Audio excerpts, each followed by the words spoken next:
Bienvenue à tous dans Face à nous avec notre partenaire 20 minutes et notre invité ce soir, Benoît Hamon, le porte-parole du Parti Socialiste. Bonsoir. Bonsoir. Alors, je vais vous interroger avec à mes côtés Gaël Degré-Dulour, rédacteur en chef du quotidien 20 minutes, qui d'ailleurs va vous poser la première question, Benoît. Bonsoir Benoît Hamon. Avant d'aborder le dossier des retraites, de la politique d'austérité ou de rigueur, c'est selon du gouvernement, un mot sur cette mini-affaire médiatique concernant le logement du ministre de l'Industrie, Christian Estrosi, accusé ce matin dans les colonnes du Canard enchaîné d'occuper 2 logements, dont un pour sa fille. Finalement, il a joué tout au long de la journée de la transparence. Il a fait visiter son logement qualifié de sous-pente de mémoire. Qu'est-ce que vous en pensez? Beaucoup de bruit pour rien, finalement? Je ne sais pas si j'ai eu l'impression qu'il y avait une sorte, un côté exhibition de la vie privée du ministre. Alors moi, je vous avoue que j'ai pas tellement suivi aujourd'hui cette affaire-là, qu'on était un peu plus sur les retraites. En regardant la télévision rapidement, j'ai vu cette visite guidée de l'appartement de M. Estrosi rue de Lille. 2 appartements pour un ministre. Vous trouvez que c'est une conduite exemplaire? Vous trouvez qu'il y a... Écoutez, je crois que tous les ministres ont le droit à un appartement de fonction. Apparemment, il a le droit, il a un studio ou un grand studio à son ministère, un autre appartement rue de Lille. Bon, moi, je suis pour que dans ces périodes, effectivement, où on demande des efforts à tout le monde, on essaie de se l'appliquer à soi. Et en même temps, j'ai trouvé que voilà, cet exercice dans lequel le ministre soit obligé d'ouvrir son appartement pour montrer qu'il n'y a rien d'ostentatoire, on va dire. C'est une question très sensible, en tout cas, pour les Français. Ils sont généralement... ils sont attachés à ce que ceux qui réclament des efforts à tout le monde aient un train de vie à peu près exemplaire. Et je crois que cette question de l'exemplarité de la classe politique, elle est centrale. Alors après, je vais vous dire, je vais confesser ma méconnaissance de ce dossier-là. Vous seriez pour que, par rapport à ce que vous dites, qu'il y ait une baisse du salaire des ministres, comme ça se fait dans certains pays en ce moment? Je pense... Sans doute, oui, il le faut. En même temps, il faut dire que c'est totalement symbolique. C'est-à-dire que aujourd'hui, c'est pas une baisse de 5% du salaire des ministres qui changera quoi que ce soit au train de vie de l'État, et surtout qui changera fondamentalement ce qu'est aujourd'hui leur propre train de vie et pouvoir d'achat. D'abord parce que quand on est ministre, on a un salaire, et ensuite une multitude de facilités liées au fait qu'on est transporté gratuitement, nourri gratuitement, logé gratuitement, qui font que, bon, globalement, ça va pas changer grand-chose quand je baisse de 5% le traitement des ministres. Fondamentalement, moi j'attends du gouvernement non pas qu'il utilise ce type de symbole, mais qu'il fasse des gestes, notamment en évitant par exemple que d'un trait de plume, on supprime la prime exceptionnelle de 150 € qui avait été prévue, et qu'on nous explique de l'autre main qu'il faut mettre à l'étude la suppression du bouclier fiscal. C'est là-dessus, moi, que j'attends de la justice de la part du gouvernement, c'est-à-dire que c'est très facile apparemment de remettre en cause une prime de 150 € pour les plus modestes, c'est beaucoup plus compliqué de remettre en cause le chèque qu'on distribue chaque année aux titulaires du bouclier fiscal, alors que c'est un chèque fait par des cigales qui dépensent un argent qu'ils n'ont plus. Les cigales s'appelant M. Fillon et M. Woerth. Les retraites, abordons ce dossier. Olivier Besancenot, avant d'aborder le programme du PS, Olivier Besancenot appelait cette semaine à un front uni pour le maintien de l'âge légal à 60 ans. Visiblement, il a été entendu? Oui, mais en tout cas, la gauche tout entière, aujourd'hui, est attachée et luttera sur le plan politique pour le maintien de l'âge légal de départ à la retraite à 60 ans. Mais au-delà de la gauche politique, c'est d'abord une majorité de Français qui, si ils sont quelque part un peu résignés à l'idée que ça change, sont favorables à ce que pour eux-mêmes, ils puissent partir à la retraite à 60 ans. Et il faut le dire, les Français sont contre le recul de l'âge légal de départ à la retraite. Toutes les enquêtes ne le montrent pas. Non mais... Quand on pose des questions pour bien connaître ce métier-là, quand vous posez la question « Jugez-vous nécessaire de ?» Quand on vous a expliqué depuis 10 ans que de toute façon il n'y avait pas d'autre choix, on peut penser qu'une mesure serait nécessaire sans penser qu'elle est souhaitable. Et dire qu'il est nécessaire de faire une chose, ça ne veut pas dire que vous le souhaitez. Et d'ailleurs, même l'enquête qui, on va dire, sur le plan optique, qui est celle de la Tribune et de CSA, disait que donnait l'impression que les Français étaient le plus favorables au recul de l'âge de la retraite, a eu au moins l'honnêteté de dire que si les gens considéraient que ce serait probablement nécessaire, ils disaient, mais pour moi en tout cas, dès lors qu'on m'interroge, la personne interrogée, je souhaite partir avant 60 ans. Parce que l'âge moyen, c'était même en dessous de 60 ans. Mais est-ce que vous seriez prêt à un mouvement, à participer, à vous associer dans la rue avec Olivier Besancenot, bras dessus, bras dessous, des syndicalistes, Bernard Thibault, vous parlez de lutte sur cette... Voilà. Mais François Chérec, tous les syndicats aujourd'hui ont appelé une journée de mobilisation, qui est une journée de mobilisation... Sur ce point, si le gouvernement... Sur la question des retraites... Sur la question de l'âge de la retraite, si le gouvernement choisit cette option... Mais nous disons, nous, et nous l'avons dit par la voix de la première secrétaire du Parti Socialiste, que pour nous, cette question n'est pas discutable. Et nous l'argumentons, pas par fétichisme, là encore. C'est pas parce qu'on serait crispé conservateur. J'observe, petit détail, que quand le Parti Socialiste dit « nous ne voulons pas toucher la retraite à 60 ans, nous sommes conservateurs ». Quand la droite, elle, ne veut pas toucher, taxer les banques, elle n'est pas conservatrice. C'est-à-dire qu'elle ne remet en cause absolument pas l'assiette des financements, mais ça ne lui vaut pas de la part des... Non mais je dis juste, des éditorialistes qui distribuent les bons et les mauvais points, ça ne lui vaut pas d'être conservatrice. Là, on constate que ce pays est quand même grévé aujourd'hui dans ses capacités d'action par un budget, un déficit record. Aujourd'hui, Benoît Hamon, vous allez être d'accord avec nous, on vit plus longtemps. Absolument. On travaille plus longtemps normalement. Faudrait-il s'excuser aujourd'hui de vivre plus longtemps, monsieur ? Non. Non. Mais est-ce que vous pouvez comprendre que parce que l'on vit plus longtemps, on doit travailler plus longtemps ? Attendez, à condition que celles et ceux aujourd'hui qui, au terme d'une vie d'effort et de travail, touchent une retraite qui est, la plupart du temps, extrêmement modeste, et qui, s'ils n'ont pas un petit peu épargné à côté, ne leur permet pas de vivre, pourquoi est-ce que ce sont à eux qu'il faut demander d'abord de faire des efforts supplémentaires ? C'est-à-dire quoi ? Quelle est la conséquence du recul de l'âge légal ?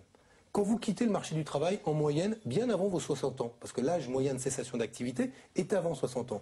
Au départ, vos cotisations sociales continuent à être prises en charge par qui ? Par les assédiques. Par le fait que vous continuez à cotiser. Mais si cette période se rallonge, vous êtes dans une période de précarité évidente. Si vous reculez l'âge légal de départ à la retraite, vous êtes à peu près certain que celles et ceux aujourd'hui qui quittent le marché du travail avant 60 ans, vont avoir une situation qui est une situation de vie extrêmement difficile. J'ajoute que ça c'est mécanique, personne ne le conteste, que l'allongement de la durée de cotisation. Ça veut dire que vous avez plus de trimestres à réunir pour avoir une retraite à taux plein. Or, aujourd'hui les jeunes ils rentrent sur le marché du travail de plus en plus tard, parce qu'on leur dit qu'il faut être de plus en plus diplômés. Ils quittent aujourd'hui le marché du travail, les seniors, tôt et plus tôt que partout ailleurs en Europe. Ça veut dire que c'est plus dur en France que partout ailleurs de réunir le nombre de trimestres nécessaires. Vous rallongez la durée de cotisation, la conséquence c'est quoi ? C'est qu'il y aura encore plus de Français qui partiront à la retraite avec une retraite qui n'est pas une retraite à taux plein. Donc, des pensions orientées à la baisse. Ce que nous disons juste par souci de justice, puisque le gouvernement n'a que l'équité comme mot à la bouche, on ne peut pas en entendre parler, c'est que l'équité, c'est pas de demander à ceux pour qui c'est déjà difficile, que ce soit encore plus. Le courage, c'est pas de faire reposer le fardeau sur les épaules des salariés et au bout du compte des retraités puisque les pensions vont baisser. Alors, pour être très clair, si vous revenez au pouvoir et que le gouvernement a fait voter une loi qui recule l'âge légal de la retraite, est-ce que vous reviendriez en arrière ? Évidemment, évidemment. Oui, c'est-à-dire vous remettriez en cause. Donc oui, mais pourquoi ? Parce que le Parti Socialiste n'est pas dans l'opposition pour vous dire aujourd'hui nous pensons que nous pouvons faire une réforme et nous la chiffrons, contrairement au gouvernement qui nous fait des propositions extrêmement vagues. On ne sait pas, il n'y a rien de chiffré, rien de proposé. Il y a eu quelques propositions dans le document envoyé aux partenaires sociaux par Éric Woerth. D'accord. Il nous dit on va taxer les hauts revenus. On ne sait pas qui, quand, comment. Nous on dit comment. Nous proposons un dispositif complet, avec la mise à contribution de revenus du capital, de revenus du patrimoine, qu'ils ne le sont pas, et que nous proposons la plupart du temps de mettre à contribution à la même hauteur. Donc en 2012, s'il y a une majorité de gauche, de socialistes, vous reviendriez sur un recul de l'âge de la retraite légal, absolument. Pour revenir à la retraite à 60 ans. Pourtant, lors d'un congrès du Parti Socialiste, vous annonciez que vous vouliez, je crois, abolir les lois Fillon, ou revenir sur les lois Fillon. Il n'en est pas question dans votre projet aujourd'hui, puisque vous appuyez même sur ce qui a été décidé en ce qui concerne l'allongement des durées de cotisation. Excellent argument. Ce que je veux juste vous dire, c'est que nous sommes aujourd'hui en 2010. En 2012, nous serons probablement en responsabilité. Et il nous reviendra de dire comment nous voulons financer le système par répartition d'ici 2025, à tout le moins. Ce que nous voulons faire, et la manière dont nous avons fait nos propositions, c'est comme si nous étions au pouvoir en 2012. En disant aux Français, voilà ce que, non pas nous ferions seulement à la place du gouvernement aujourd'hui, parce que cette hypothèse est peu probable, on va pas arriver au pouvoir demain, mais ce que nous ferons en 2012. D'abord pour vous rassurer et que les Français, pas tous les 2 ou 3 ans, se demander s'il ne va pas falloir qu'ils cotisent 1 ou 2 trimestres en plus, parce que le système de retraite, on leur dit qu'il est ultra déficitaire. Au passage, on nous parle de déficit de 100 milliards à hauteur de 2050 de la part de M. Woerth. Je veux dire qu'il serait bien qu'il se penche sur le déficit d'aujourd'hui de 150 milliards d'euros de l'État. Il est là, il est maintenant ce déficit, c'est pas pour 2050. Hein, 1,5 fois supérieur au déficit dont on nous parle pour 2050 pour les caisses de retraite. Donc on leur dit, nous, on veut essayer de vous rassurer. Et vous rassurer sur le fait que vous pourrez compter sur un système qui est un système financé, avec des clauses de rendez-vous, et on en prévoit en 2020, en 2025. Et là, on met, on leur propose quoi? Eh bien, de nouvelles recettes. On leur propose une stratégie d'emploi, une stratégie en matière d'occupation des seniors. Bref, taxer les entreprises. Mais non, pas taxer les entreprises. C'est quand même assez curieux, cette histoire. On dit d'abord taxer les banques. Pardon de taxer les banques. Pas uniquement. Hein. Non, vous ne taxez pas uniquement les banques. Pas uniquement les banques. La participation. La participation, l'intéressement, qui sont une grande partie des salariés. Il y a des gens grande partie des salariés qui ont des plans d'épargne d'entreprise. Il y a un forfait social de 4% sur l'intéressement ou la participation. Qu'est-ce qui justifie que la contribution sociale de ces revenus-là, qui correspondent à un revenu du travail, soit inférieure aux cotisations prélevées sur le travail? Quoi? Qu'est-ce qui justifie? Rien. Dès lors que ça correspond aujourd'hui à un revenu du travail, nous disons que ça doit contribuer sous la forme de salaire différé au financement des retraites. De la même manière, nous disons quoi? Que la cotisation valeur ajoutée que nous voulons augmenter, elle ne doit pas toucher les petites entreprises comme les PME, pour éviter que demain, eh bien, ces entreprises qui sont des entreprises qui ont besoin de marge de manœuvre, qui ont besoin de visibilité, puissent continuer à investir et à créer de l'emploi. Et enfin, on a des mesures qui sont des mesures spécifiques. Monsieur Copé a été à l'initiative d'une niche, qui est une niche fiscale sur les plus-values liées aux cessions de filiales. Ben, ça permet à un certain nombre d'entreprises qui font de l'argent grâce à cela de ne pas payer de cotisations. Ben, là-dessus, nous prélèverons de l'impôt de manière à ce que demain nous puissions financer. Mais personne ne le fait à l'étranger parce que sinon les entreprises délocalisent. Mais c'est pas vrai. Mais jusqu'à quand? Vous avez remarqué qu'on fait beaucoup de cadeaux, ça n'empêche pas de délocaliser. Et je vais vous prendre un exemple. Quel était le pays qui faisait le moins d'impôts sur les bénéfices des sociétés et qui aujourd'hui se préoccupe des délocalisations qui partent de chez lui pour aller ailleurs? L'Irlande. Quand même curieux. L'Irlande, c'était le paradis pour les entreprises et qui accueillait les délocalisations de tous les autres. Aujourd'hui, on délocalise alors que là-bas, on ne fait pas payer d'impôts. Et résultat, les Irlandais disent, bah, écoutez, nos caisses sont vides et nos entreprises s'en vont quand même. Le poids de la fiscalité est quand même très important auprès des entreprises aujourd'hui en France. Mais puis-je me permettre de vous rappeler que dans le programme de stabilité qu'a envoyé le gouvernement à la Commission européenne pour rééquilibrer ses comptes, il prévoit quoi? 2 points de PIB d'augmentation des prélèvements obligatoires. C'est en deçà de la proposition que nous faisons. Puisque notre proposition est en deçà, aujourd'hui, inférieure aux documents envoyés par ce gouvernement, qui donne des leçons à tout le monde en matière fiscale. Pardon, je veux dire. Il n'a jamais dit qu'il fallait augmenter le taux de prélèvement obligatoire par rapport au PIB, parce qu'on a déjà le plus élevé de l'Europe et qui dit qu'il faut diminuer. Mais moi, je me contente de regarder ce que le gouvernement français transmet à la Commission européenne. Ah, bien sûr, il ne fait pas de publicité, le gouvernement français. Il n'y a pas de rigueur en France, il n'y a pas d'austérité, tout va bien. D'ailleurs, c'est pour ça que les ministres ne baissent pas leur salaire, m'a dit M. Wörth. Mais il envoie des documents pour justifier ce qui est sa crédibilité. Dans ce document, il est prévu quoi? Hors CSG, hors CRDS, une augmentation de 2 points du PIB en prélèvement obligatoire.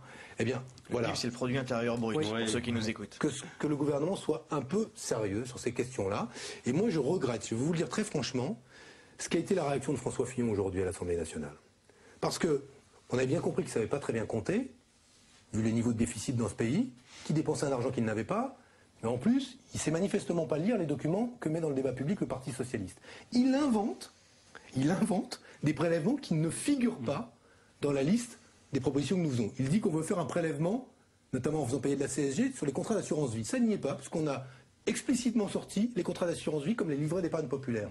Mais il l'invente. Et bien moi, je regrette que ce gouvernement se prête à des manipulations, et le Premier ministre en tête, à des manipulations là où il a réclamé un débat sérieux. Et enfin, ce sera le dernier mot sur le gouvernement, je veux dire, franchement, j'ai entendu M. Wauquiez, M. Châtel, M. Bertrand, M. Wörth, M. Fillon s'alarmer qu'on taxe les banques. On aurait dit un conseil d'administration de banque. Je veux dire, le gouvernement n'est jamais aussi bruyant que quand on parle des banques.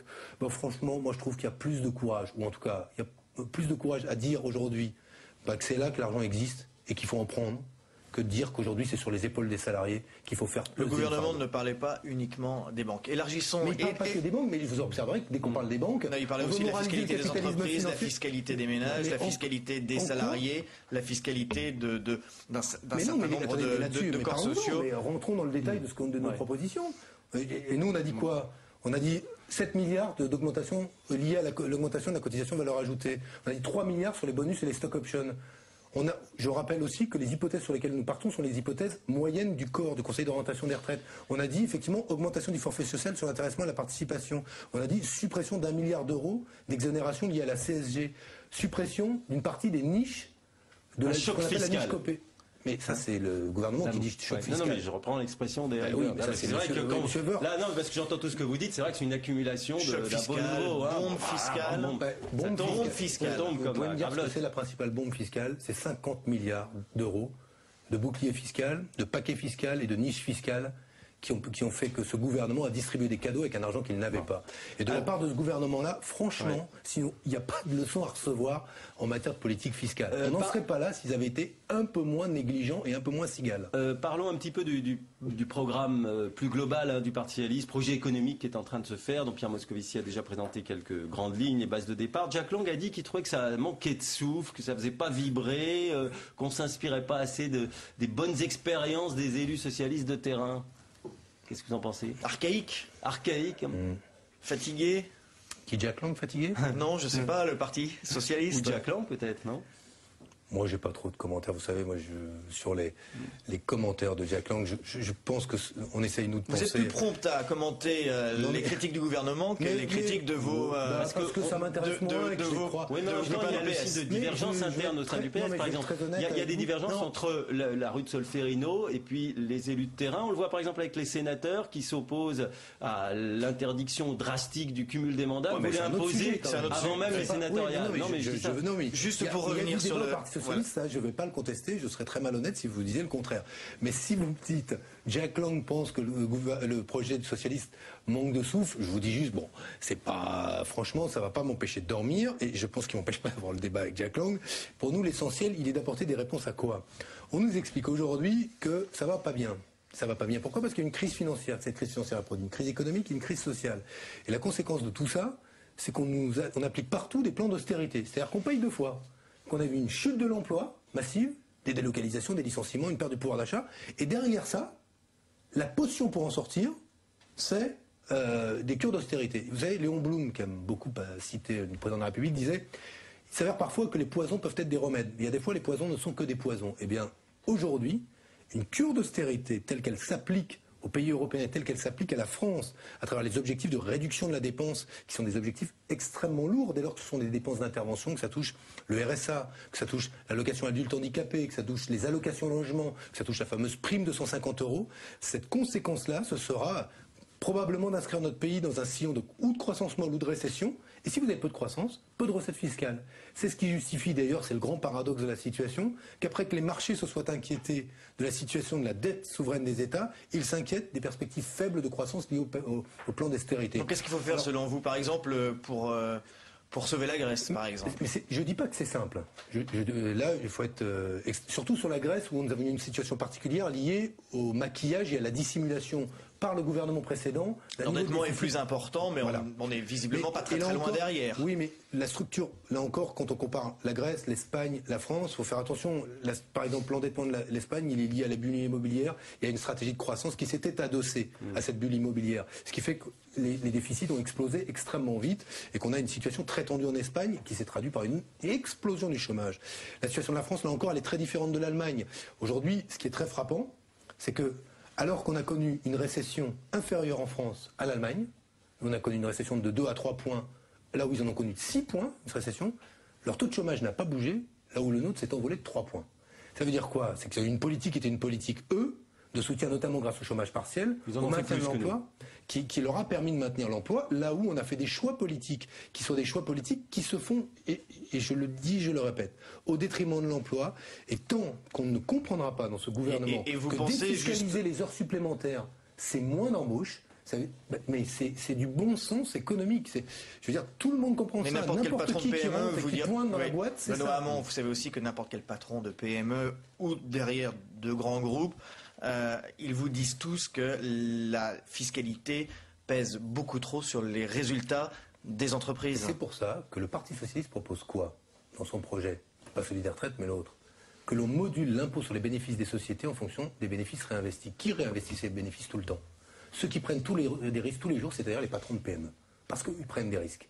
Et des risques qui mettent en danger leurs propres conditions d'existence. Les grands groupes également. Ouais, avec quelques marges, pardon de le dire, parce que ce sont ces grands groupes qui ont systématiquement été sauvés, et pardon de le dire, aujourd'hui, eux, distribuent beaucoup de dividendes. Ils distribuent des bonus, ils distribuent des stock options, etc., sur lesquels nous voulons augmenter la fiscalité sociale, de façon à ce que ça finance les retraites au passage.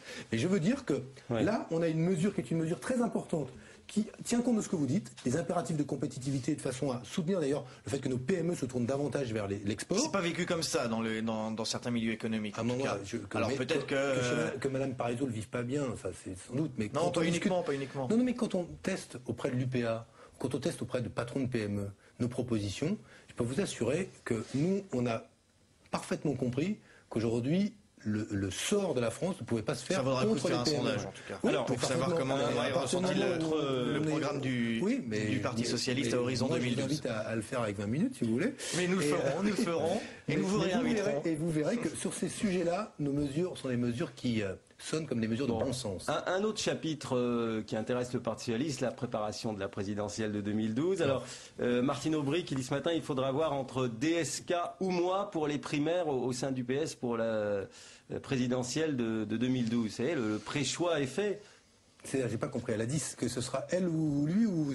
Elle ajoute qu'elle n'est pas candidate aujourd'hui, mais on a parlé de ce fameux accord de Marrakech. Ça semble confirmer qu'il y a quand même un deal ou une négociation, DSK ou moi. Alors l'accord de Marrakech, je suis pas sûr que c'est-à-dire que c'est un accord secret qui aura été conclu entre Martine Aubry et Dominique Strauss-Kahn lors d'une soirée d'été à Marrakech. Bon, alors d'abord, il n'y a pas d'accord secret. Les choses ne se passent pas de cette manière-là. Et honnêtement, si l'un ou l'autre se sent en situation, il décidera avec sa liberté et en conscience d'être candidat ou pas. Ils sont dans des situations extrêmement différentes. À l'évidence, ils n'incarnent pas exactement la même image. C'est pas ce que dit Martine Aubry. Martine Aubry a déclaré, je crois hier ou ce matin, je ne sais plus, qu'elle était totalement en phase avec les idées de M. Strauss-Kahn et qu'ils avaient une même vision, une vision identique du socialisme. Du point de vue de l'observateur extérieur, si j'essaye de m'extraire de la vie du Parti Socialiste... Vous êtes quand même très proche de Martine Aubry, Benoît Hamon. Moi, je la connais très bien, mais je connais. Est-ce que Martine Aubry a la même vision du socialisme que M. Strauss-Kahn, patron du FMI? Écoutez, on attendra qu'il s'exprime. C'est très difficile de parler à sa place. Il est aujourd'hui dans une situation où moi, je m'autorise pas de le faire. Ce que je veux juste dire, c'est que du point de vue extérieur, il est qu'à regarder les différentes enquêtes, papiers que vous faites.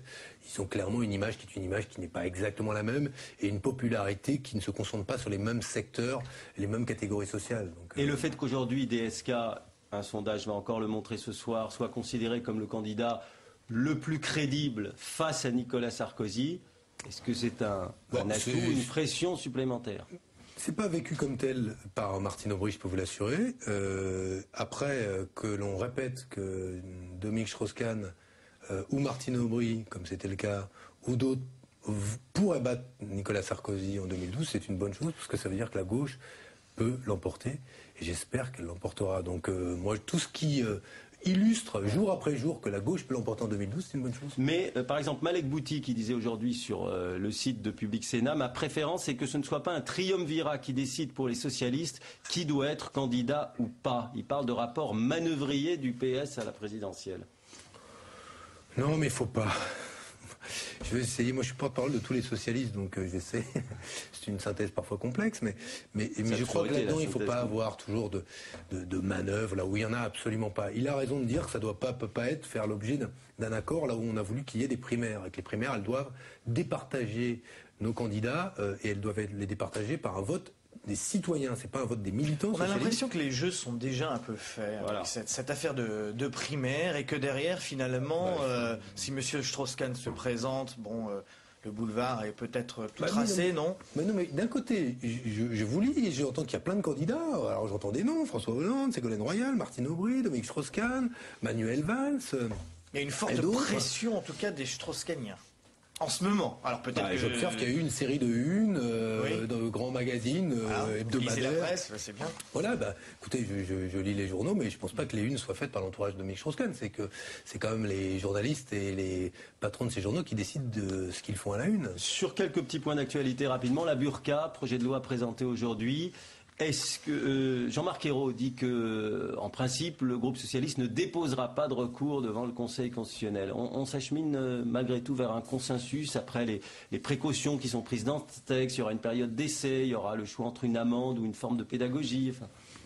Nous disons que ce texte, dès lors qu'il porte une interdiction générale, est un texte qui, au regard de la Constitution française et de la jurisprudence du Conseil constitutionnel et au regard de la jurisprudence de la Cour européenne des droits de l'homme, fait courir le risque que ce texte soit remis en cause, ce qui ridiculiserait le législateur au regard des objectifs qui sont les siens et des principes qu'il invoque. C'est au nom de la République que l'on veut mettre en place ce texte. Et c'est la Constitution de la République, en tout cas ceux qui en sont les gardiens, qui diraient non, c'est pas conforme. Donc j'ajoute que la réforme de la Constitution a prévu quoi? La possibilité pour les citoyens de saisir le Conseil constitutionnel dès lors qu'en application d'une loi, un contentieux existe. Si demain, des militants, qui sont des militants islamistes radicaux, opposaient à la mise en œuvre de cette loi, à partir d'un contentieux qui naîtrait de l'application de cette loi, saisissaient le Conseil constitutionnel qui invalidait la loi, nous serions dans une situation où non seulement le législateur serait ridicule, mais en plus, celles et ceux qui ont voulu mettre en œuvre cette loi ridiculiseraient au passage la République et ses principes. Alors juste sur une autre question, tout autre angle, mais qui est devenue une question de société, il y avait une réunion aujourd'hui au ministère de l'Intérieur sur, vous savez, ces fameuses affaires des apéros géants sur Internet, les jeunes, etc. Brice Hortefeux dit qu'il n'y aura pas d'interdiction de ces apéros géants initiés par Facebook et des groupes, sauf s'il y avait vraiment une menace sur les conditions de sécurité. Est-ce que c'est la bonne position? Je pense que c'est une position sage. C'est difficile pour les maires de se retrouver dans une situation de rassemblement comme ça quand c'est pas maîtrisé. En même temps, le problème, c'est pas Facebook, c'est la consommation rituelle excessive d'alcool et qui existe tous les week-ends, hélas, en France, et qui conduit à ce que des jeunes meurent sur la route ou dans des conditions qui sont des conditions liées à leur taux d'alcoolémie. C'est bien de ne pas interdire. Mais je pense qu'il faut essayer de trouver. On peut pas être. Le peuple France peut pas être le pays de toutes les interdictions. C'est ce qui est le chemin qu'est en train de prendre ce gouvernement avec la. Non, là vous voyez bien que Brice Hortefeux. Soit. Eh bien, écoutez, on verra si sur le reste et en matière de liberté publique, le gouvernement prend le chemin inverse des politiques qu'il a mises en œuvre depuis maintenant 3 ans. Alors de l'alcoolologie ou l'alcoolémie à l'écologie, Chantal Jouanneau, oui, elle est un peu facile. Chantal Jouanneau, tout ça est parfaitement. Voilà, Chantal Jouanneau appelle aujourd'hui la mise en œuvre d'un Grenelle 3. Avant même que d'ailleurs le Grenelle 2 ne soit achevé. Qu'est-ce que vous en pensez? Je pense qu'elle est sincère, qu'elle essaye de faire tant bien que mal son boulot, Chantal Jouanneau, comme d'autres à sa place auparavant, mais qu'elle n'a plus le soutien du président de la République sur ses orientations, et que le président de la République a en tête un autre agenda, que cet agenda est un agenda présidentiel et qu'il passe par des signes à l'égard du cœur de son électorat. Vous y voyez un coup politique dans le sens positif du terme, pour elle en tout cas, essayer de sauver ce qu'elle peut sauver? Peut-être. Je vous dis, je pense qu'elle est sincère. Je ne lui fais pas grief d'essayer. Pour l'instant, elle essaye. Mais... Le président de l'Assemblée nationale, l'UMP, a déjà dit halte là, calmons-nous. Voilà, mais écoutez, je pense qu'elle n'est pas soutenue par le président de la République, pas par le gouvernement. Elle devrait partir. Non, écoutez, c'est à elle de voir. Moi, là, franchement, j'ai pas de conseil à lui donner. D'abord, je suis pas à sa place, donc j'imagine que les arbitrages, elle sait s'ils vont être rendus en sa faveur ou pas, et après, à elle de décider. Un dernier. Je crois qu'on n'a pas le temps. Voilà, c'est comme ça. C'est le direct. Merci à vous, Benoît Hamon, porte-parole du Parti socialiste, d'être venu cette semaine dans Face à nous, Public Sénat et 20 minutes. Bonsoir à tous. Merci.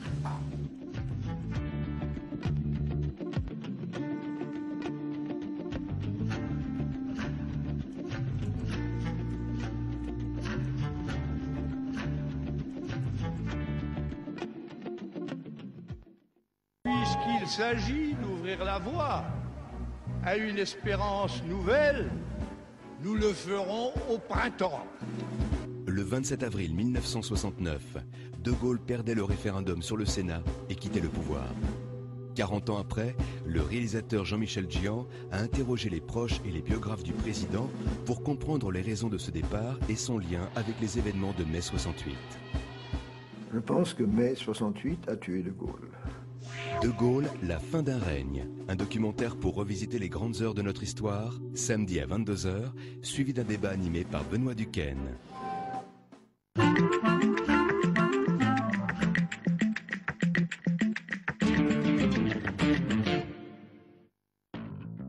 Bernard Accoyer, président de l'Assemblée nationale, est l'invité de Questions d'info dans un instant. Bonsoir à tous, ravi de vous retrouver. L'affaire Clearstream n'est pas terminée. Il y a forcément des rivalités. Ça me paraît un peu exagéré. Est-ce qu'il faut bousculer la sacro-sainte retraite à 60 ans? Donc on est nécessairement limité. Mais c'est hallucinant là ce qu'on entend. Venez nous rejoindre pour participer à Ça vous regarde, émission interactive. 2 adresses pour participer, pour poser des questions. www.ncpn.fr et lemonde.fr, la communauté internaute qui chaque soir nous accompagne. Et si vous souhaitez devenir des sentinelles citoyennes, un numéro, un seul, le 01 40 63 90 37, l'occasion pour vous de poser vos questions en direct et d'interpeller nos invités face à votre webcam. Ça vous regarde, c'est ce soir à minuit.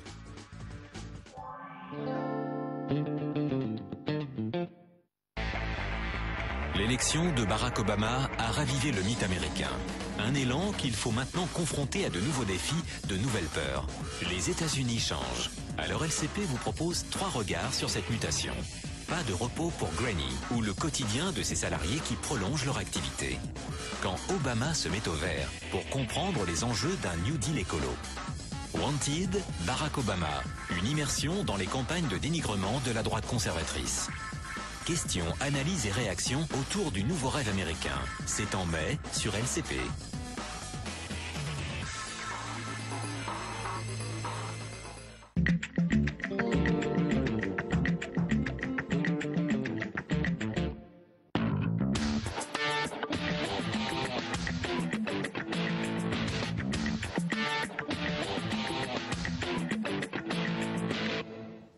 Bienvenue à Question d'Info. Burqa, crise financière européenne, autonomie budgétaire de la France, réforme des retraites. À quoi sert l'Assemblée nationale? Invité de Question d'Info aujourd'hui, Bernard Accoyer, le président justement de l'Assemblée nationale. Et à mes côtés pour vous interroger, monsieur Accoyer, Sylvie Malégande de l'AFP et Marie-Ève Malouine de France Info. Alors, le Conseil des ministres vient d'examiner le projet de loi sur l'interdiction totale du voile intégral. Est-ce qu'au Parlement, un consensus vous paraît indispensable sur ce sujet qui a été très polémique? J'ai toujours souhaité que sur une telle question, il y ait la majorité la plus large possible qui se retrouve au-delà des différents partis, au-delà des différents groupes. Maintenant, le débat parlementaire va s'ouvrir et on ne peut pas anticiper. Je souhaite effectivement qu'il y ait des parlementaires de tous les groupes qui se retrouvent sur ce texte. Sylvie Malégande. Alors la gauche y est opposée et met en avant la décision, enfin l'avis du Conseil d'État pour dire qu'on ne peut pas voter un texte pareil avec une interdiction totale. Alors comment vous allez faire pour parvenir à un consensus? D'abord, je ne serai pas à la manœuvre. Tout au plus, je présiderai les débats. Il revient au gouvernement, il revient à ceux qui s'exprimeront, à ceux qui sont responsables au gouvernement, dans les groupes politiques, d'essayer de trouver des solutions qu'ils puissent partager. Avec un observateur, vous n'allez pas du tout vous impliquer dans ce débat? Je me suis exprimé parce qu'il y avait eu une initiative parlementaire avec un groupe pluraliste qui travaillait et qui était une mission d'information. Maintenant, les choses sont prises en charge, le gouvernement assume ses responsabilités. C'est une question politique. Le président de l'Assemblée doit maintenant simplement veiller à ce que le débat se déroule de la façon la plus riche possible. Et riche, ça veut dire qu'on retrouve le plus d'avis favorables ensemble. Vous dites que vous ne serez pas à la manœuvre. C'est pas faux de dire qu'au départ, vous n'étiez pas favorable à une loi interdisant la culture. Si. Il y a un consensus qui a été dégagé par la mission parlementaire que cette pratique, celle du port du voile intégral, cesse sur le territoire. Alors après, il y a eu des divergences sur l'ampleur de l'interdiction, la portée de l'interdiction, mais maintenant les choses sont bien calées. Le gouvernement a pris ses responsabilités. C'est le débat parlementaire qui devra, à mon avis, rechercher la plus large majorité possible. La plus large majorité, Marie-Ève Malouine, France Info. Est-ce que vous craignez une censure du Conseil constitutionnel